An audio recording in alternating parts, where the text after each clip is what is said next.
자, 오늘 본문의 말씀 가지고 하나님의 나라 수능 9번째 시간입니다. 양과 염소의 비유.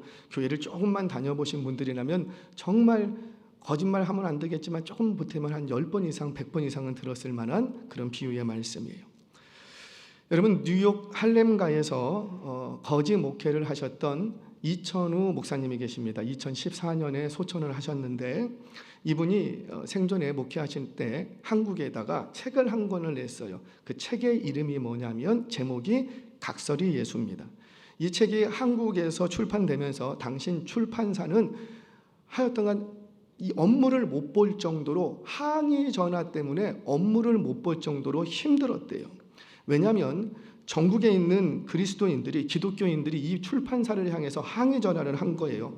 이유는 뭐냐면 아무리 자유분방하게 글을 쓰고 출판할 수 있는 시대가 되었다고 한들 어떻게 거룩하신 예수님을 거지로 비유하고 어떻게 그 거룩하신 예수님을 각설이에 비유할 수 있느냐, 이거는 망령되다, 불경하다, 그거죠. 그것 때문에 당시에 출판사는요 매우 이 책 한 권 냈다가 매우 큰 곤욕을 치렀다고 합니다. 물론 당시에 이 책은 베스트셀러가 됐어요. 사랑하는 여러분, 만약에 질문 하나 합니다. 요즘 예배하시는 예배자들 여러분께 질문 하나 합니다. 오늘 예수님이 여러분을 찾아오신다면 어떤 모습으로 찾아왔으면 좋겠어요? 물론 우리 자매들한테 물으면 키는 185 이상에 뭐 이렇게 얘기를 하시더라고요. 차는 무슨 차 이상 타고. 과연 여러분들에게 오늘 예수님이 찾아오신다면, 여러분들의 집을 방문하신다면 어떤 모습으로 예수님이 찾아와 주셨으면 여러분들은 기쁘게 맞이하시겠습니까? 어떤 가정은 지금 뭐 법적으로 어렵고 힘든 문제가 있어. 그러면 어떤 모습으로 찾아오면 좋겠고, 판사의 모습으로 찾아오시면은 아주 그냥 맨발로 뛰어가서 끌어안고 왜 이제 오셨냐고 보고 싶었다고 할 거예요. 어떤 가정은 병석에 누워 있어요. 그러니까 어떤 모습으로 오셨으면 좋겠고, 의사의 모습으로 왜 주님 의사의 모습으로 이제야 오셨습니까 하고 벗은 발로 나가서 끌어안을 거예요. 어떤 가정에는요 지금 여러 가지 조언을 들어야 될, 지도를 받아야 되는데 그때 교수의 모습으로 찾아온다면 얼마나 반기겠습니까? 우리 가정에 물질의 문제가 있어요. 묶여 있어요. 그랬더니 돈 많은 회장님의 모습으로 찾아왔다. 돈다발 들고 막 왔다. 그럼 여러분들 어떻게 하시겠어요? 할렐루야, 왜 이제 오셨습니까? 벗은 발로 나가서 끌어안을 거예요. 그런데 만약에 여러분들 가정에 거지의 몰골로 찾아오신다면 여러분들은 어떻게 하시겠습니까? 2000년 전 이 땅에 오신 예수님은 가난한 목수의 아들로 오셨습니다. 그래서 무시당하셨습니다. 업신여김 당하셨습니다. 만약에 왕의 아들로 오셨다면 아무도 무시하지 않았을 거예요. 그분의 말에 권세가 있어서 잘 따랐을지도 몰라요. 오늘날 우리의 말로 바꿔볼게요. 예수님이 가난한 일용직 노동자의 아들로 오셨다면 어땠을까? 동네에서 제일 가난해. 우리 동네도 가난한데 우리 동네에서 제일 가난한 집안이야. 그래서 제대로 학교도 못 다녔어. 배운 게 없어. 학위도 없어. 그런 분이 어느 날 내가 바로 하나님의 아들이다 라고 하면서 여러분들을 찾아온다면 여러분들은 반기시겠습니까? 과연 오늘날 우리 그리스도인들에게 한국교회 안에 예수님이 찾아오신다면 과연 나는 어떤 모습으로 예수님이 나를 방문했으면 좋을까? 한번 생각해 보자는 거예요. 오늘 본문의 말씀은 최후에 예수님 이 땅에 다시 오실 때 일어날 심판에 관한 이야기를 하십니다. 25장 전체는 최후에 있을 심판에 관한, 재림의 날에 일어날 일들을 비유적으로 설명하신 거예요. 그런데 오늘 본문은 특별히 그 최후의 심판에 대해서 말씀을 하시는데 그 심판이 어떤 심판인지, 즉 그 심판의 특징이 뭔지, 그 심판이 갖고 있는 기준, 어떤 기준으로 심판하시는지, 이런 부분에 대해서 오늘 비유의 말씀으로 전해주고 계세요. 과연 저와 여러분들 이 비유의 말씀 속에 있는 진의를 좀 찾아가셔서 과연 그날에 있을 심판의 특징이 뭔지, 그리고 그날에 있을 심판의 기준이 뭔지 오늘 이 말씀을 좀 발견해 가도록 하겠습니다. 자, 먼저 심판의 특징입니다. 우리 말씀 같이 읽겠습니다. 여러분, 예배는 찬양할 때는 뭐 해야 되고? 찬양해야 되고, 기도할 때는 뭐 해야 되고? 기도요. 성경 읽을 때는 뭐 해야 되고? 그래요. 성경 읽어야 돼요. 들으라고 하지 않아요. 읽으셔야. 그게 예배라는 겁니다. 가톨릭은 그러지 않아요. 가만히 듣기만 해도 돼요. 그걸 의식이라고 합니다. 근데 기독교 예배는 의식이 아니죠. 예배예요. 참여하셔야지 돼요. 자, 성경 읽겠습니다. 31절, 33절 말씀 같이 읽겠습니다. 시작. 인자가 자기 영광으로 모든 천사와 함께 올 때에 자기 영광의 보좌에 앉으리니 모든 민족을 그 앞에 모으고 각각 구분하기를 목자와 양과 염소를 구분하는 것 같이 하여 그 양은 그 오른편에 염소는 왼편에 두리라. 아멘. 자, 여기서 인자는 예수님을 말씀합니다. 이거는 뭐 어떻게 뭐 다른 해석이 필요 없어요. 이 그 예수님께서 자신의 영광을 가지시고 모든 천사, 그러니까 한두 천사가 아니라 천군 12군단 더 되는 모든 천군 천사를 다 대동하셔서 함께 오십니다. 오셔서 모든 민족을 그 앞에 불러 모으시고 심판하신다는 거예요. 그런데 이 심판의 특징이 뭐냐면 이 심판은 잘잘못을 가늠하는 심판이 아니에요. 보통 우리가 주변에서 경험할 수 있는 심판, 우리 안에서 일어나는 재판이라는 건 뭐냐면 잘잘못을 따져서 유죄냐 무죄냐를 가늠하는 심판이에요. 또 그렇게 해서 유죄가 확정이 되면 어느 정도의 형벌을 줄 것인가를 가늠하는 심판이 우리가 알고 있는 심판, 재판이라는 겁니다. 그런데 그날에 있을 심판은 그런 유의 심판이 아니라는 거예요. 어떤 심판이라 그저 구분하기만 한다라는 거죠. 구분. 그런데 그 구분하는 심판은 한 번 있는데 한 번이 확정적인 심판이라는 거예요. 확정적인 심판. 그러니까 한 번 구분되면 이걸 뒤집는다, 안 뒤집는다. 그렇죠. 안 뒤집는다. 어떻게든 뒤집을 수가 없는 확정적인 심판이라는 거예요. 마치 양과 염소를 구분하는 것처럼 그저 양은 양으로, 염소는 염소로 구분하는 심판만 있다라는 거예요. 그날에는 너가 양인지 염소인지 막 면밀히 점검하고 양같이 생긴 염소네, 너는 염소 같은데 양이구나, 이런 거를 따져 묻는 자리가 아니라는 거예요. 그래서 다른 변론이 필요 있다 없다? 변론이 필요 없는 자리라는 거예요. 그저 양은 너 양이구나 꽝꽝꽝, 염소는 너 염소구나 꽝꽝꽝. 양은 양으로, 염소는 염소로 구분만 하는 심판이라는 거죠.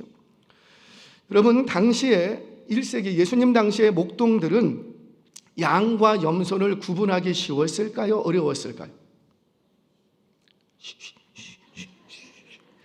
다시요. 목동들은 양과 염소를 구분하기가 쉬웠을까요? 어려웠을까요? 제가 자꾸 이렇게 하는 거는 뭐 하자? 예배하자라는 거. 예배하자. 너무 쉬워요. 왜? 이거는 조사하고 뭐 DNA 검사할 필요가 없어. 양은 양이에요. 염소는 염소예요. 저는 양을 제대로 본 적도 없고 뭐 키워본 적도 없어요. 양고기도 먹어본 적이 없어요. 정말 먹어본 적이 없어요. 양고기는 저는 먹어본 적이 없어요. 양은 그럼에도 불구하고 저같이 양에 대해서 무지한 사람도 양을 염소라고 얘기할까요? 안 할까요? 흑염소는 확실해. 양은 양이에요. 저 같은 사람이 봐도 양은 양, 이거는 양인가 아닌가 고민하거나 점검할 일이 없어요. 누구랑 변론할 여지가 없는 거예요. 양은 양, 염소는 염소. 이게 구분하기가 쉽다 어렵다? 쉽다. 그래서 그날에 있을 심판은 순식간에 끝납니다. 좌우 검사 나오세요, 변호사 나오세요, 뭐 오늘 뭐 공판일 며칠 이런 거 있다 없다? 없다. 근데 너무 쉬워. 너 양이네? 염소네. 순식간에 이루어집니다. 여러분, 우리 1세기 목동의 자리로 한번 가보자고요. 당시 목동은 양을 치러 갈 때 그냥 치러 가지 않습니다. 목동 얘기를 조금 할게요. 우리는 보통 목동이라고 하면 뒷동산에 양, 염소 데리고 올라갔다가 풀 뜯기고 저녁잠이 내려오고 이런 걸 생각하는데 이스라엘 땅에, 중동의 땅에 그렇지 않습니다. 이 이스라엘은 양을 치는데 어떻게 치냐면 이제 비가 조금 내릴 시기가 되고 이제 논밭에 씨를 뿌리고 나면 풀이 돋지 않습니까? 조금씩. 그때 양을, 동네에 있는 모든 양을 데리고 동네 밖으로 나갑니다. 그래서 할 수 있는 대로 멀리 가요. 그럼 비가 살짝 옵니다. 그러면은 그곳에 풀이 약간 돋아요. 그럼 그 풀을 뜯기면서 먹이면서 점점 마을로 와요. 왜냐하면 이 씨를 심었는데 풀이 돋을 때 양들이 있으면 그거 먹을 게 없어서 그걸 다 먹어버립니다. 그래서 동네에 있는 모든 양을 싹 염소를 치워버립니다. 그리고는 이들이 이제 돌아올 쯤 되면 언제 돌아오냐면 추수가 다 끝났을 때쯤 돌아오게 돼요. 그 일정을 딱 맞추는 거예요. 그러면 추수가 다 끝나면은 논밭에 벼 베고 나면 뭐가 남아요? 뭐가 남아요? 그죠? 밑둥이 남는데, 밑둥. 그러면 이 먹을 게 없는 양들이 그때서 들어와서 논밭에 있는 밑둥을 먹기 시작합니다. 밑둥을 먹으면서 거기다가 응가도 하고 그 땅을 지근지근 밟고 다니는 거예요. 그렇게 해서 그 땅이 다음 년에 농사할 수 있는 힘을 넣는 땅이 됩니다. 이게 그들의 농사법이에요. 그래서 한번 양을 치러 가면 짧게는 수주씩, 길게는 수개월씩 있다가 돌아오는 게 보통적인 양치기의 모습이에요. 그래서 이 양들은 광야로 나갈 때, 광야에 얼마나 악한 짐승들이 많아요. 그래서 광야로 나갈 때 반드시 목동들은 두 종류의 짐승을 동반해서 나갑니다. 두 종류의 짐승. 첫 번째 어떤 짐승인가? 개. 제가 이제 목회자 세미나를 가고 이렇게 하면은 목회자의 리더십에 대해서 좀 얘기할 때가 있어요. 그때 소위 이런 얘기를 합니다. 우리 목회자들은 개 리더십이 돼 있어야 됩니다. 개 리더십. 개는 뭐예요?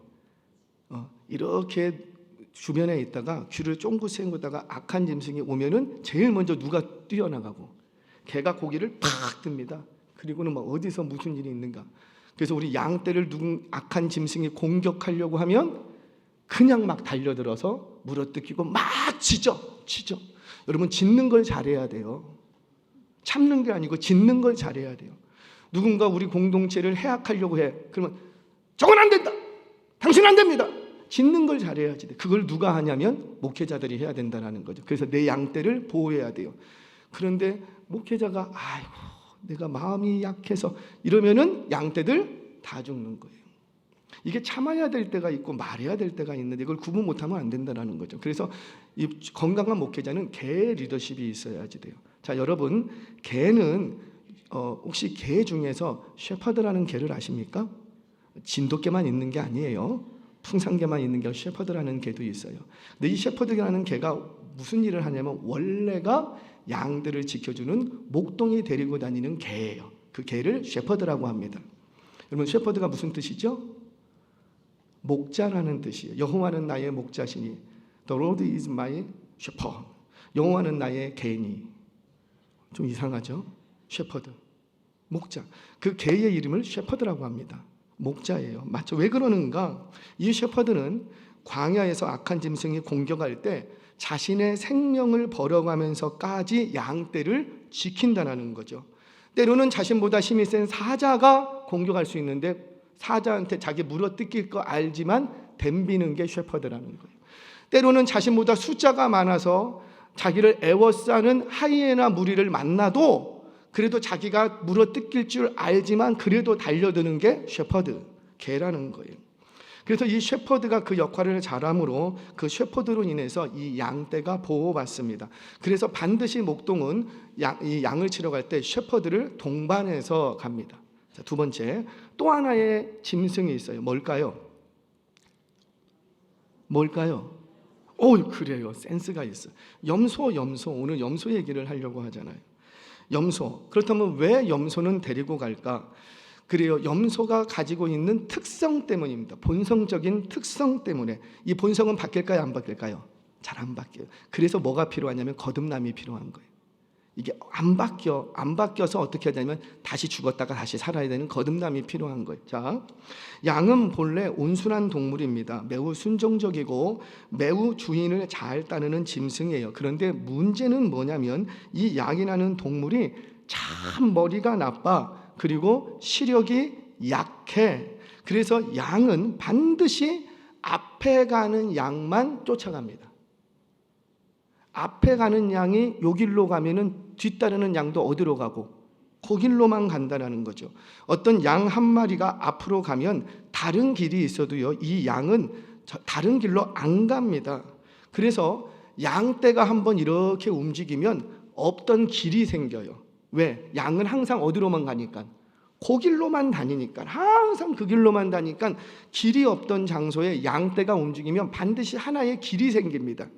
그거를 양의 길 이렇게 얘기합니다. 근데 양의 길을 시편에서는 뭐라고 얘기하냐면 의인의 길 이렇게 얘기해요.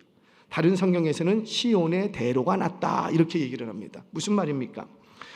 의의 길이라는 것은 우리 다 의의 길 가고 싶다고요. 의의 길이라는 것은 대단한 신앙의 길이 아니고 뭐 순교자의 길 뭐 이런 게 아니고 단지 뭐 하는 길이다? 순종하며 가는 길이다. 아멘 하세요? 그게 바로 의인의 길이라는 거죠. 내가 의인의 길을 가고 싶다. 그러면 나 하나님 나라를 위해서 어떤 내 생명이라도, 아니 생명까지 말고 뭐라도 하라. 순종. 그냥 순종하면서 가는 그 길이 뭐냐면 의인의 길, 양의 길, 시온의 대로나는 거예요. 누가 먼저 이렇게 가셨으니까? 예수님, 우리 앞에 가시는 양이 되신 예수님. 예수님이 그 가신 길은 뭐 대단한 업적의 길, 우리 뭐 예수님 가신 길 쫓아간다고 죽은 자 살리고 막 그럽니까?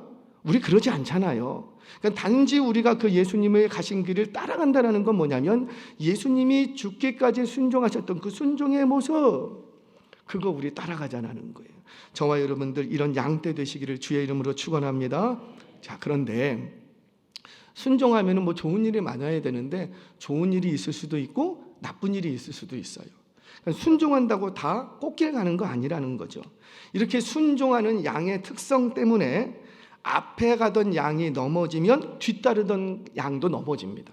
뭐가 없는데 앞에 가던 양이 돌부리에 턱 자기 발에 걸려서 넘어지면 뒤따르던 양도 거기 가서 넘어져. 참 바보스럽지 않아요? 앞에 있는 양이 웅덩이에 빠져요. 그러면 뒤따르던 양이 어떻게 해야 돼요? 빠졌네? 그럼 그 자리에 멈추거나 아니면 돌아가거나 해야 되는데 양은 그러지는 않아. 빠졌네? 나도 빠져야지. 같이 빠져. 그 정도로 순종적이고 어찌 보면 너무 바보 같은 동물이 바로 양이라는 거예요. 양. 근데 왜 이렇게까지 하는가 봤더니 양은 시력이 나빠. 어느 정도로 나쁘냐면 1m, 2m 앞도 제대로 분간하지 못한답니다. 이렇게 주인이 있어도 저게 내 주인인가 아닌가 잘 구분하지 못한대요. 뭘 보면선? 시력으로는 구분하지가 못해. 그래서 양은 소리를 듣고 따라가는 짐승이에요. 그래서 목자들은요, 양을 몰아가지 않고요, 인도해 갑니다. 어떻게 하냐면 목동은, 현명한 목동은 짝대기 하나를 짚고 땅을 톡톡 치면서, 우리 한번 몽골 영화나 그거 한번 보세요, 다큐멘터리. 그네들이, 목동들이 뭐냐면 짝대기 하나 짚고요, 돌을 발로 뻥뻥 차고 툭툭 치면서 갑니다. 이거 왜 그러냐면 이 치는 소리가 내 주인이 치는 소리인지 타인이 치는 소리인지 그것까지 구분을 해요. 그만큼 듣는 것에, 소리에 예민하고 민감한 짐승이 양입니다. 양. 그래서 성경은 뭐라고 말합니까? 양은 그 주인의 음성을 안다 모른다? 안다. 그리고 주인은 그 양의 이름을 안다. 이렇게 얘기하는 거예요. 이름을 안다. 자, 그런데 염소는 좀 달라요. 염소는 매우 불순종적이고 이기적이에요. 뭔가 남이 잘 되는 꼴을 못 봐, 꼴을. 이런 짐승이 염소예요. 그런데 목동은 이 염소의 특성을 이용하기 시작합니다. 이런 거예요. 때때로 주인이 딱 왔습니다. 양들아, 먹을 거 먹자. 여기 그러면 이 양들이 주인의 음성을 듣고 막 저기저기서 흩어서 몰려옵니다. 근데 몰려오다가 힘이 약한 양이 넘어지는 경우들이 있어요. 근데 몰려오던 게 넘어졌네, 우리 피하자 이래요? 안 그런다는 거죠. 넘어지면 그 위에 넘어지고 또 넘어지고 또 넘어지고. 그래서 이 양들이 주인은 먹을 거 주라고 모여라, 양들아 그랬는데 이 양들이 모여서 압사당하는 경우가 생겨. 근데 그때 염소가 어떻게 하고? 짚을 뜯고 있다가 양의 소리도 안 들어. 자기 먹을 거 먹어. 이게 좋네, 그거 먹어. 먹다가 저기 양들이 막 모이기 시작해? 그러면 염소가 어떻게 하고? 기질상 저것들은 뭐야? 가갖고 그 모이지 못하도록 흩어뜨리는 역할을 하는 게 염소예요. 그러면 이 어린 양, 힘이 없는 양이 압사당할 위험을 모면합니다. 자, 날이 추워지면 또는 저녁이 되면 양들은 모여들기 시작합니다. 그래서 함께 모여서 서로 살을 맞대고 부비고 잠을 자게 돼요. 그때 자칫 어린 양들이 어른 양들에게 눌릴 때가 있어요. 무겁잖아요. 막 이렇게 큰 것들이 막 몸을 비비기 시작하니까 그때도 역시 누가 나타나고 염소 눈꼴 사나워서 그걸 못 봐. 그래가지고 그 양들이 모여들면 그 틈 사이로 삐집고 들어가서 그 어린 양이 압사당하는 것을 막아줍니다. 자, 이쯤 되면 양떼가 있는 곳에 염소가 필요할까요? 필요 없을까요? 필요해요. 누구를 위해서? 그 양을, 그것도 어린 양, 약한 양들을 살리기 위해서. 염소 한두 마리쯤 이 양떼들 사이에 이렇게 데리고 다가면 이 염소 한두 마리가 양떼 사이를 비집고 다니면서 막 흩어버리는 거예요. 이로써 양들은 뛰기도 하고 먹고 가만히 있으면 살만 들이들이 찌는데 그 염소 때문에 여기도 뛰고 저기도 뛰고 막 뛰어다니기도 하고 그리고 어린 양들이 압사당하는 것도 맞고 그래서 건강한 양떼가 됩니다. 그래서 염소가 필요하다 안 필요하다? 필요하다. 교회는 모이기를 잘해야 돼요. 아멘 하세요? 오늘 예배가 있습니다. 오늘 무슨 집회가 있습니다. 오늘 무슨 모임이 있습니다. 우리 무슨 세미나 합니다. 기도해야 합니다. 그러면 그 소리를 듣고 아멘이세요? 오늘 우리 예배 자리에 나오신 여러분들은 오늘 어젯밤에 하나님의 나 오늘 11시에 은혜교회 가라고 계시 듣고 오신 분, 다 누구의 광고를 듣고, 그렇죠, 사람의 광고를 듣고 교회의 광고를 듣고 모이는 거예요. 나중에 좀 더 얘기할 거예요. 우리는 자꾸 하나님의 음성을 들으려고 하는데 그거 위험한 발상이에요. 무슨 소리를 잘 들어야 되냐면 사람을. 그래서 어떤 목사님 그러다고요. 부흥하는 교회는 광고 시간에 잘 듣는다고. 교회의 소식, 정보, 어떤 소식, 어떤 정보가 들어오느냐에 따라서 내 삶이 딱 결정됩니다. 여러분들 한번 얘기해 볼까요? 여러분들이 내가 이제 예를 들어서 코인, 주식 요즘 그런 것들을 많이 하던데 내가 막 그런 거 해. 아니면 내가 좀 집을 사고 싶어. 부동산을 좀 이렇게 살고 싶어. 그러면은 관심이 어디 있을까요? 부동산, 어디 땅값이 오를 것인가, 집값이 살 것인가, 이거를 딱 관심 있게 듣다가 그런 사람들한테는 들리는 소식이 있어. 제 귀에는 그런 게 안 들리는데 또 그런 분들에게는 들리는 소식이 있어요. 왜? 관심이 있으니까. 정보를 수집하기 시작합니다. 정보시 인풋이 되면 이 사람은 그때부터 뭐 하냐면 그 정보를 구분하기 시작하죠. 분류. 그래서 이 정보는 나에게 정말 필요한 정보다. 그러면 그때부터 어떻게 해요? 움직이기 시작합니다. 없는 돈이라도 빌려서라도 움직이기 시작해요. 나의 삶에 결단이 일어나는 거예요. 그리고는 움직이기 시작합니다. 뭐가 들어왔는데? 정보, 소식. 그렇게 정보, 소식 이런 걸 잘 들어야지 돼요. 잘 들어요. 그래야 내 인생이 열리기 시작한다는 거예요. 물론 그 소식이, 그 정보가 나를 살리기 위한 정보인지 아니면 나를 해롭게 하는 정보인지는 누가 이 분류를 해야지 되고, 내가. 그러면 그거를 분별하려면 뭐가 있어야 되고, 수준, 지식 그 정도에 있어야 이게 분별이 되기 시작한다는 거죠. 그래서 있는 자는 더 얻게 되고 없는 자는 빼앗기고 마는 거예요. 이게 하나님 나라의 원리입니다. 자, 다시 돌아와서 그렇게 교회는 모이기를 잘해야 돼요. 모이기를, 우리 기도합시다, 우리 언제 모인다, 모이기를 잘해야 돼요. 그런데 건강한 교회는 모이기만 하는 게 아니고 흩어지기도 잘해야 되는 거예요. 그런데 교회를 흩어지게 하는 역할을 누가 하더라? 염소. 이 예루살렘 교회가 하루에 3,000명, 4,000명씩 놀랍게 부흥을 합니다. 놀랍게. 예루살렘 교회가 힘을 얻게 됐어요. 그러면 힘을 얻었으면 뭐 해야 돼요? 그렇죠. 이방 땅으로 나가서 복음을 전하고 뭔가 세계 열방으로 흩어져야 되는데 예루살렘 이 교회가 흩어지지를 않아. 그리고 여기가 좋사오니 초막셋을 짓고 우리끼리 뭐 합시다. 막 서로 알콩달콩 너무너무 은혜가 넘치니까 재밌어. 그때 어떻게 하고? 박해라는 염소를 싹 집어넣습니다. 그 박해가 되니까 이 예루살렘 교회가 어떻게 하기 시작하고? 흩어지기 시작합니다. 흩어지기 시작하니까 어떻게 되고? 하나님 나라에 확장되고 하나님의 뜻이 이루어지고 예루살렘 교회는 교회대로 건강해지고. 아멘이세요? 그러니까 건강한 교회를 위해서 염소는 필요하다 안 필요하다? 필요하다. 여러분들 자동차를 만드는 이유가 목적이 뭐죠? 아니, 나 면허증이 있다 하시는 분들은 그냥 겸손하게 오른쪽 발걸음에 싹 힘주고, 내가 면허증을 땄어요. 왜 따는 거예요? 운전하려고. 운전하는 이유가 뭐예요? 그렇죠, 빨리 가려고. 그러니까 할렐루야, 빨리 가려고. 그러니까 내가 자동차라는 것은 뭐냐면 이동수단이라고 하죠. 내가 저기까지 저기서 저기까지인데 빨리 가려고, 그거를 위해서 자동차도 구입을 하고 이 면허증도 따고 한단 말이에요. 그런데 내가 빨리 달리려면 반드시 뭘 밟아야 되냐면 엑셀을 밟아야 차는 나갑니다.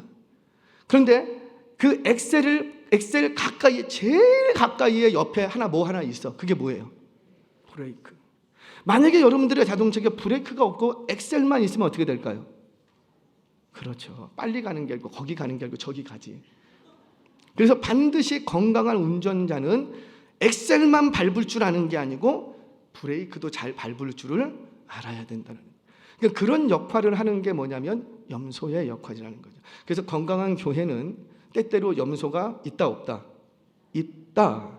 자, 그런데 기억하세요. 꼭 당신이 그 염소가 될 필요는 없어요. 왜? 그 염소는 반드시 어떻게 되니까 그 최후의 심판날에 영원한 불에 던져지기 때문이에요. 교회가 건강해지려면 염소가 있어야 됩니다. 그런데 왜 굳이 그것을 당신이 하시려고 하시냐고. 예수님께서 내가 십자가 지러 가십니다. 십자가 지러 가면서 이 길을 내가 가야 된다. 나는 십자가를 져야 된다. 이것이 하나님의 뜻이다. 나는 나의 길로 가거니와 왜 네가 나를 파느냐 이거예요. 왜 내가 너의 손에 팔려서 십자가 져야 되냐 이거죠. 그것 때문에 예수님은 너무 가슴 아팠습니다. 제발 유다야, 하지 마라. 왜 굳이 네가 염소짓을 하려고 하느냐? 하지 말라라는 거예요. 사랑하는 여러분, 저와 여러분들이 건강한 양떼들 되시기를 주의 이름으로 축원합니다. 자, 이처럼 양을 양으로, 염소를 염소로 구분하는 것은 쉽다 어렵다? 쉽다. 이것이 그날의 인자가 하시는 심판의 특징이라는 거예요. 양을 양으로, 염소를 염소로 구분하는 것은 전혀 어려운 것이 아니었다.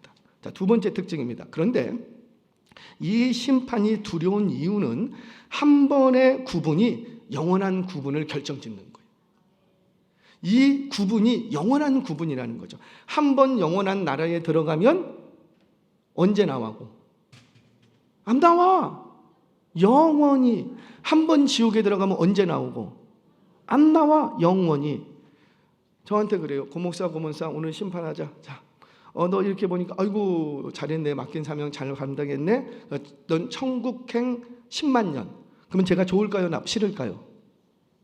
왜 싫어? 10만 년인데. 좋지. 들어갈 때는 좋지. 드디어 내가 천국 들어간다고. 좋지. 들어가서 막 즐기고 있어요. 그런데 그날이 와요 안 와요? 와요. 그래서 99,999년이 되면 그때부터 제가 어떨까요? 마음이 불안해, 힘들어. 몸뚱아리는 분명히 천국에 있는데, 천국에 그거 다 누리는데 내년에 1년만 지나면 나 여기서 나가야 돼. 그 생각만 하면 너무 마음이 불편하는 거예요. 그래서 천국에 있지만 천국에 있는 게 아니에요. 자, 그럼 뒤집어서 너 고목사 주신 사명도 감당하지 못하고 말이야, 너 지옥행 10만 년. 그러면 제가 좋을까요, 싫을까요? 싫어. 근데 딱 들어갔어. 너 얼마나 고통스러운지 아주 죽겠어. 그런데 99,999년이 됐어요. 그럼 그때부터 제 마음이 어떨까요? 좋아. 행복해. 왜? 이제 고생 끝. 1년만 참으면 돼. 그럼 참을까요? 안 참을까요? 참아요. 여러분, 지옥이라는 건 뭐냐면 내 육체가 고통을 당해서 지옥이 아니라고요. 지옥이라는 건 소망이 없어. 여러분들이 당하는 고난과 고통이 왜 고난과 고통이죠? 이게 언제 끝날지는 몰라. 만약에 이 고통이 나 오늘 저녁에 끝난다 그러면은 그게 고통일까요? 아니, 참을 수 있어요. 오늘 저녁까지만 기다리면 된다. 그래서 고난이 와도 그건 고난이 아니야. 근데 고난이 왜 고난이냐면 이 고난의 문제가 언제 끝날지 몰라. 이 질병이 언제 끝날지 모르고 우리 가정의 가뭄이 언제 끝날지는 몰라. 오늘 저녁에 끝난다면 그건 고난 아니라니까요. 그러니까 지옥은 뭐냐면 내 몸뚱아리가 괴롭고 고통스러워서 지옥이 아니라 소망이 없으면 지옥인 거예요. 저와 여러분들 천국의 삶을 사시기를 바랍니다. 내가 비록 가진 게 없어도 오늘 이 나의 삶의 자리에 소망이 있으면 그 사람은 천국을 사는 거예요. 자, 이처럼 영원히라는 단어는 그 영원히라는 단어의 무게를 생각하라는 거죠. 한 번 들어가면 나온다, 안 나온다? 안 나와, 못 나와. 그런데 그 들어가는 심판이 그 마지막 날에 확정적으로 심판이 이루어진다는 거예요. 그런데 이 확정적인 영원한 심판을 하는데 서로 좌우 변론이 없습니다. 아니, 영원한 시간을 결정짓는 심판이라고요. 그런데 무슨 변론을 한다, 안 한다? 안 한대요. 그리고 그냥 순식간에 심판이 끝나버려. 왜? 양은 양으로, 염소는 염소이기 때문이라는 거죠. 자, 그러면 그 양으로 구분된 자는 결국 양의 자리에 서게 되는 것이고, 평소에 염소로 구분된 자는 그날에도 어디에 서게 되고 염소의 자리에 서게 된다. 그러면 그날에 내가 양의 자리에 서려면 언제 서야 될까요? 그렇죠. 지금, right now, 오늘, 지금 내가 양의 자리에 있어야 그날에 양의 자리가 있는 거예요. 지금 내가 염소의 자리에 있으면 어떻게 해야 되고, 빨리 지금 바꿔야지. 빨리 염소의 모습을 버려버리고 양의 모습으로 바꿔야지. 그래야 그날에 어디에 서게 되고, 그렇죠, 양의 자리에 서게 된다는 거예요. 무슨 말이냐면 평소에 나의 삶의 태도가 결국은 나를 영원한 나라와 영원한 불로 인도하더라는 거예요. 사랑하는 여러분, 믿음이 뭐예요? 믿음이라는 것은 결국 내가 오늘 어떤 결단을 내리고 어떤 삶을 살고 있느냐가 믿음이라는 거죠. 어떤 삶을 사십니까? 우리는 믿음하면, 구원받는 믿음하면, 그래서 구원받아서 우리는 장차 죽음 이후에 심판을 면하고 천국에 들어가는 어떤 면죄부, 티켓, 복받는 수단, 이 정도로만 생각하는데, 믿음은 그런 게 아니에요. 믿음은 오늘 내가 어떤 삶을 살 것인가를 결정 지어주는 그것. 상황은 바뀌지 않아요. 사건은 바뀌지 않아요. 내게 닥친 상황과 사건은 똑같아요. 바뀌지 않아요. 그런데 이 상황과 사건 앞에 오늘 내가 감사와 기쁨을 선택할 것이냐, 아니면 원망과 불평을 선택할 것이냐, 그건 누가 선택하는 거고, 하나님이 너 원망해라 이러지 않는다고요. 상황은 바뀌지 않아요. 상황과 사건을 주신 분은 하나님이셔도 그 상황과 사건을 맞닥뜨렸을 때 내가 이것을 기뻐할 것인가, 감사할 것인가, 아니면 원망하고 불평할 것인가, 이거는 누가 선택하는 거고, 내가. 그런데 그때 선택할 때 믿음 있는 자들은 뭘 선택하고? 기쁨과 감사. 믿음 없는 자들은 원망과 불평. 그러니까 믿음이라는 건 뭐냐면 단순히 천국에 가는 티켓 정도로만 생각하시면 안 되고, 믿음을 가지면 천국 간다, 면죄부로만 생각하시면 안 되고, 믿음이라는 것은 오늘 나의 이 삶의 자리에서 내가 어떤 결단을 하고 어떤 삶을 살 것인가를 결정 지어주는 그것이 바로 믿음이라는 거예요. 저와 여러분이 어떤 삶을 살 것인가를 오늘 결정하시기 바랍니다. 이 예배가 다 마치기 전에 결정하시기 바랍니다. 오늘 여러분들의 결정과 삶의 태도가 그날에 여러분을 양의 자리에 서게 해주실 줄 믿으시기를 바랍니다. 자, 그렇다면 마지막입니다. 오늘 나는 과연 어떤 삶을 살아야 그날에 양의 자리에 설 수 있을까? 우리 이것만 확인하면 되잖아요. 성경 보겠습니다. 35절, 36절 같이 한번 읽겠습니다. 시작. 내가 줄일 때에 너희가 먹을 것을 주었고, 목마를 때에 마시게 하였고, 나그네 되었을 때에 영접하였고, 헐벗었을 때에 옷을 입혔고, 병들었을 때에 돌보았고, 옥에 갇혔을 때에 와서 보았느니라. 자, 뭐라? 우리 예수님이 딱 한마디 하십니다. 왜 내가 영원한 불에 들어가야 됩니까? 왜 나는 영원한 나라에 들어갑니까? 물으니까 딱 한마디 하십니다. 뭐라고 하냐면, 내가 줄일 때에 너희가 먹을 것을 주었고, 목마를 때에 마시게 하였고, 나그네 되었을 때에 영접하였고, 헐벗었을 때에 옷을 입혔고, 병들었을 때에 돌봤고, 옥에 갇혔을 때에 찾아와 주었다. 이렇게만 얘기를 하십니다. 자, 이것이 선행이라면 선행일 거예요. 자, 제가 선행이라면 선행이라고 얘기했습니다. 그러니까 저는 이걸 선행이라고 보면 안 된다는 거죠. 오늘 이 본문을 자칫 잘못하면 선한 일을 많이 해라, 그리스도님은 선한 일을 해야지 천국 간다, 이렇게 적용하시면 죄송해요. 그건 반쪽짜리예요. 그렇게 적용하시면 안 돼요. 다른 진위가 있어요. 자, 이게 선행이라면, 이 선행을 했기 때문에 영원한 나라에 들어갔다면 염소도 이걸 했어요, 안 했어요? 했어요. 성경을 읽어보시라고요. 그러니까 염소가 나중에 뭐라고 합니까? 우리가 언제 안 했습니까? 했다 안 했다? 했다라는 거예요, 이들도. 그런데 그런 것으로는 천국에 들어간다 못 들어간다? 못 들어간다. 다시 정리하자면 너희들 그리스도인들 선행을 많이 해야지 천국에 간다. 선행을 많이 해야지 양의 자리에 설 수 있다. 이렇게 하신다면 반쪽짜리라니까요. 그건 복음이 아니에요. 왜냐하면 염소도 선행했다 안 했다? 했다. 여러분, 성경을 묵상하거나 비유를 해석할 때 놓치지 말아야 될 것이 자주 얘기합니다. 성경에는 전반적으로 흐르는 대진리가 있어요. 대진리가 어떤 본문을 해석하는 데 있어서 부딪히면 그 본문을 다시 해석해야 돼요. 왜냐하면 대진리는 안 바뀝니다. 예외적인 부분 빼고는 안 바뀝니다. 자, 성경에서 말하는 천국에 들어가는 대진리, 선행을 많이 해서 들어가요? 믿음 가지고 들어가요? 그렇죠. 믿음 가지고 들어가는 거, 이 대진리는 안 바뀝니다.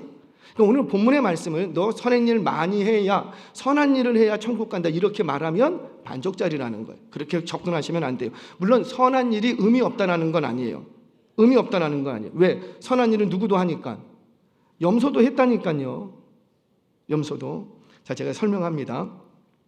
내가 줄일 때에 너희가 먹을 것을 주었고, 목마를 때에 마시게 하였고, 나그네 되었을 때에 영접하였고, 헐벗었을 때에 옷을 입혔고, 병들었을 때에 돌보았고, 감옥에 있을 때에 찾아와 주었다. 이렇게 말하니 양의 자리에 선 자들이 뭐라? 우리가 언제 그랬습니까? 이렇게 얘기합니다. 그러니까 이들은 이런 일들을 선행이라고 생각했다 안 했다? 안 했다라는 거. 이런 일들을 통해서 영원한 나라를 상속받을 것이라고 생각했다 안 했다? 안 했다라는 거지요. 그냥 사람인데 뭐 당연히 그렇게 해야 되는 거 아니에요? 그거 별일 아니에요? 이렇게 생각했다라는 거예요. 오늘 본문이 그 얘기를 해주려고 하는 겁니다. 다시 정리하자면 선행만으로 천국에 들어가는 것이 아니라 반드시 뭐가 있어야 되겠다? 믿음. 자, 이 얘기를 조금 할게요. 여러분, 이 양의 자리에 서 있는 자들은 자신이 한 일을 대단한 일이라고 생각하지 않았대요. 여러분, 한번 묻겠습니다. 누군가가 배고플 때 먹이고 입히고 돌보고 찾아가지고 이게 쉬운 일이에요? 어려운 일이에요?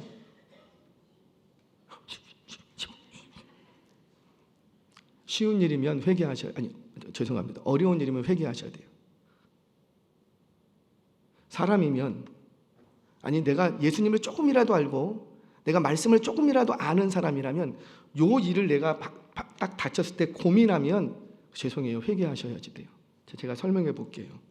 여러분, 주님이 내가 줄일 때에 너희가 먹을 것을 주었답니다. 그런데 그 주는 게 뭐 인당 10만 원짜리 뷔페 데려갔답니까? 아니에요. 그저 너희가 먹을 것을 주었고, 그러니까 너희가 먹던 것을 줬다라는 거예요. 그러니까 밥상을 차려놨는데 누가 지나가다가 배고파요. 그러면 어떻게 했고? 그분 데리고 오늘 예약해갖고 말이야 63빌딩 거기 올라. 그게 아니라 들어오세요. 밥상에다가 뭐만 놓고 숟가락 하나 더 놨다라는 거예요. 너희가 목마를 때에 마시게 하였고, 나 목말라요 그랬더니만 이 사람이 어디 가고 천연 미네랄 광천수 막 갖고 와갖고 줬답니까? 아니 반석을 쳐서 물을 내랍니까? 그게 아니라 너가 먹던 그 보리차 그거 끓여서 누구도 한번 같이 주고 줬다라는 거예요. 나그네 되었을 때 영접하였고, 무슨 최고급 호텔로 뭐 5성급 호텔에다가 뭐 예약해갖고 방 잡아줬다. 스위트룸에.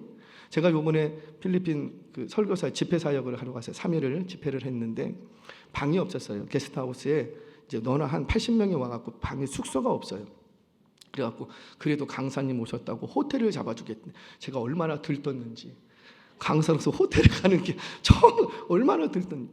그런데 이렇게 갔는데 가보니까 리베라 호텔 이렇게 돼 있어.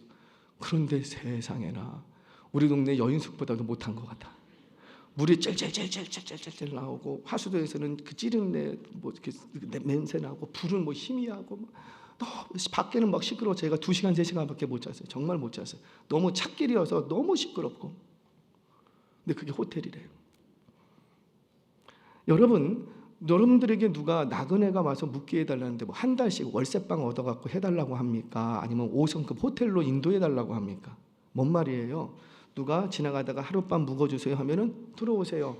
자기가 덮던 이불 하나 깔고 여기서 주무세요. 이거 했다라는 거예요.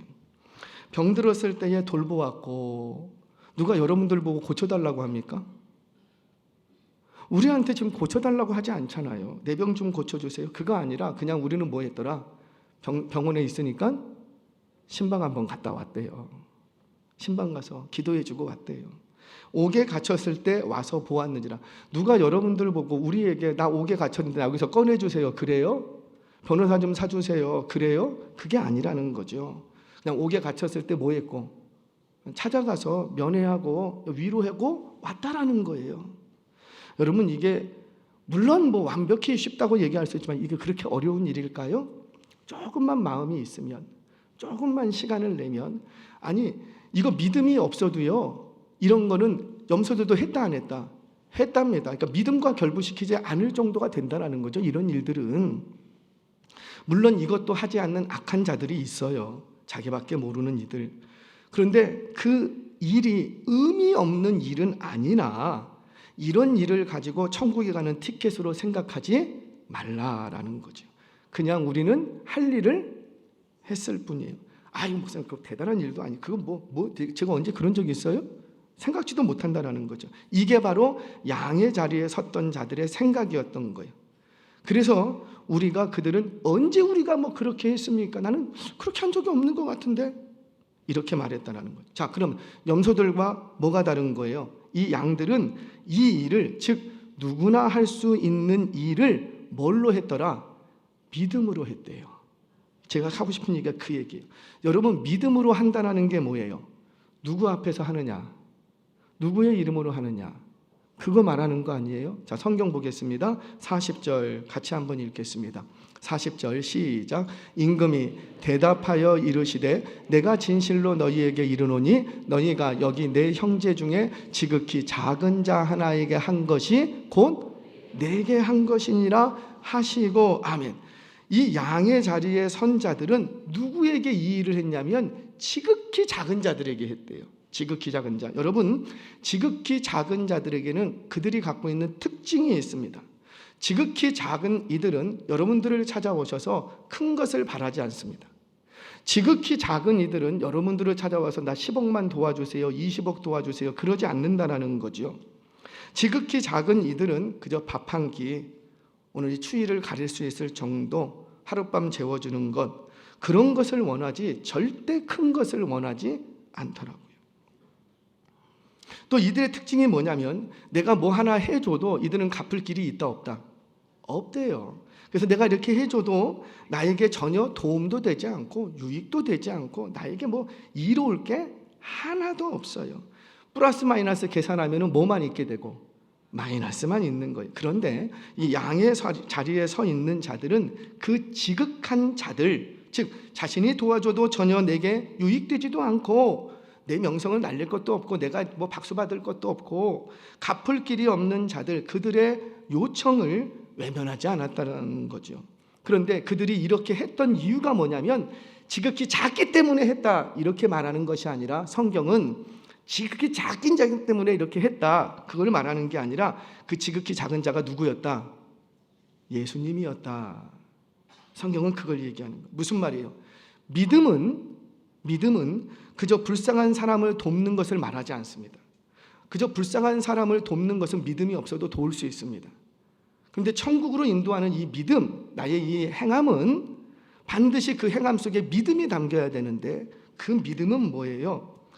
마치 내가 이 돕는 이 사람을 누구를 섬기는 것처럼, 예수님, 하나님, 성경이 말씀하는 믿음, 나를 영생으로 인도하는 믿음, 그 영원한 심판을 결정짓는 믿음은 내가 지금 이 하는 행위가 누구 앞에서 하는 것이라? 그렇죠, 예수님 앞에서.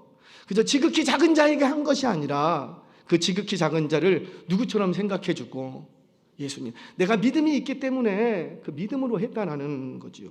그래요, 믿음으로 오늘을 산다라는 것은 그렇게 예수님 앞에서 사는 거예요.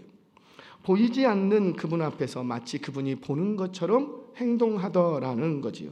그렇게 하루하루를 살았더니 결국 그의 평소에 그의 삶의 태도가 그를 마침내 어디 있게 하고, 양의 자리에 있게 하더라는 거예요. 말씀을 정리하겠습니다. 제가 처음에 얘기했던 이천우 그 목사님의 얘기를 좀 하고 마치겠습니다. 이 이천우 목사님이 어린 시절이에요. 이천우 어린이는 6.25 직후에 혼란스러웠던 그 땅에서 고아가 됩니다. 고아가 어린 시절 전국을 전전하다가 이렇게 서울역까지 이렇게 흘러 들어오게 했어요. 그래서 서울역에서 노숙하면서 지내고 있었어요. 어린이가. 그때 소매치기 소굴이 이 아이를 딱 낚아챕니다. 옛날에 뭐 저도 많이 들었어요. 막 애들 데려가서 뭐 멸치자리에 파니, 뭐 앵벌이를 시키니, 뭐 다리 하나 뭐 어떻게 갖고 하니, 돈벌이 수단으로 생각하는 사람들이 많았다고요. 그때 서울역 앞에 진치고 있던 소매치기 일당이 이 이천우 어린이를 딱 캐치했어요. 그리고는 잡아갔어요. 그리고는 겁박과 협박을 하면서 이 소매치기 기술을 가르칩니다. 소매치기를 가면 안테나라고 전문 용어예요. 안테나와 바람잡이들이 있어요. 그러니까 안테나가 이렇게 보고 저 아줌마 가방에 그 돈 있습니다. 그걸 딱 해주면 바람잡이가 그 주변을 싹 둘러싸고 바람을 잡습니다. 그때 이천우 어린이가 배운 대로 이렇게 그 아이에게 그 아주머니에게 가서 가방에다가 도르코 칼로 이렇게 싹 쓰리를 하는 거예요. 그래서 손을 딱 집어넣었어요.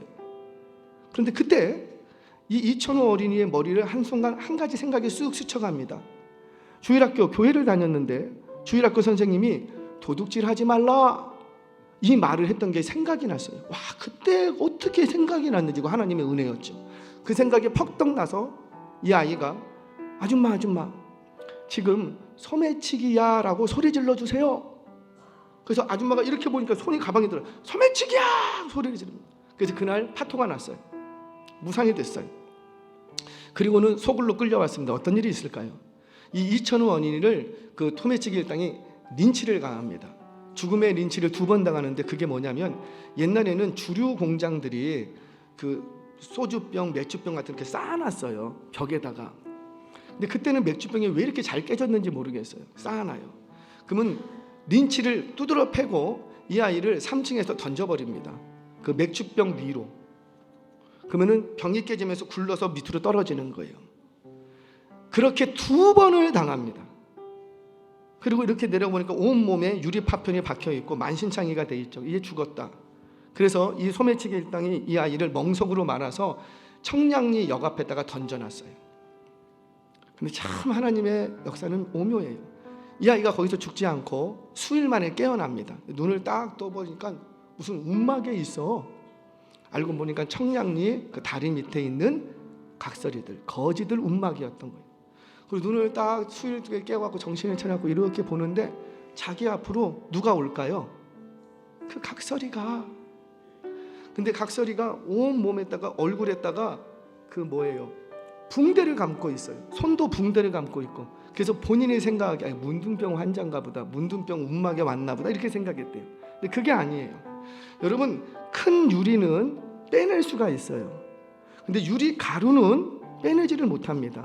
유리 가루가 심줄을 타고 넘어가면 다 썩어 들어가게 돼요. 그래서 반드시 유리 가루를 빼내줘야 돼요. 근데 그 당시에 무슨 빼낼 기술이 어디 있어? 그래서 이 각설이가 혀로 핥았어요. 혀로 다 핥아갖고 온몸을 핥아서 그 유리 가루를 다 빼냅니다. 근데 그러다 보니 어떻게 되고 손도 찢어지고 입술이 여기가 만신창이가 됐어. 그래서 붕대를 묶고 그 이천우 어린이 앞에 딱 섰던 거예요. 그거를 보고 오늘 내 앞에 예수님이 왔구나. 근데 그 예수님은 어떤 모습으로 오셨고 각설이의 모습으로 오셨더라는 거예요. 그리고 나서 시간이 지나서 선교사님 손에 눈에 딱 띄어갖고 참 하나님의 역사는 오묘하다니까요. 어떻게 선교사님 눈에 띄었는지. 그래서 그 아이가 미국으로 건너갑니다. 그래서 목사님이 되십니다. 그래서 뉴욕 할렘가에서 거지 목회, 굉장히 존경받는 많은 할렘가 그 주민들에게 사랑받고 존경받던 목사님이셨어요. 왜? 내가 받은 은혜가 있기 때문에 나는 누구에게로 가겠다? 거지들에게, 그들에게 가서 복음을 전하겠다라는 거죠. 여러분들 기억하십니까? 선지자의 이름으로 선지자를 영접하면 선지자의 상을 받을 것이요, 의인의 이름으로 의인을 영접하면 의인의 상을 받을 것이요, 예수의 이름으로 예수의 이름으로 예수의 사람들을 영접하면 예수님이 받아야 할 상을 누구도 받고 나도 받고. 그 예수님의 나라가 누구의 나라가 되고 나의 나라가 되고. 오늘 내가 어떤 구제와 어떤 선행을 하든지 간에 그거 하지 말라라는 게 그 의미 없다는 건 아니에요. 그런데 그걸 하더라도 내가 누구 앞에서 하고 있는지를 기억하시기 바랍니다. 마치 예수님을 섬긴다면 그 자랑할 게 있겠어요? 예수님을 섬긴다면 물만 갖다 주겠습니까? 우리는 더라도 갖다 주지. 그러니까 내가 앞에 있는 이 작은 자를 작은 자로만 생각하지 말고 하나님이 내게 보내주신 예수님 섬기라고 보내주셨구나 라고 받아들여야 된다는 거예요. 제가 한 가지 고백하겠습니다. 못난 목사님들아 죄송합니다. 제가 목회를 하면서 교회로 이제 겨울에 이제 연초에 부흥회를 했어요. 귀한 목사님들 좀 귀한 목사님들을 모셔서 목회를 부흥회를 했어요. 근데 부흥회하는 첫날 겨울입니다. 1월 정초였습니다. 어떤 여자분이 가방을 이렇게 끌고 교회로 들어오는 거예요. 뭐 하시는 분일까요? 팔로 들어온 거 아니에요. 노숙자인 거예요. 가방을 끌고 다니면서 이렇게 와요. 오는데 부흥회를 오늘 시작해야 하는데 저녁 집회부터 시작하는데 이분이 이렇게 끌고 오는 거예요. 그때 제 마음에 뭐가 있었냐면 어찌까 저분 들어오면 안 되는데 왜 오늘 뭔데 기가 막힌 집회를 준비했는데 지금 동네 사람들 다 불러 지금 빼곡히 채워져 있는데 그리고 대교회 목사님 큰 교회 목사님 오셔서 설교하시는데 저분 와갖고 냄새나지 키도 크셨어 그분이 여자분이 가방을 끌고 이렇게 들어오네. 그리고는 계속 둘러봐. 그건 제가 마음이 덜컥 내려왔는 거예요. 이거 어떡하냐? 이번 집회 망치게 생겼다. 이거 어떡하지?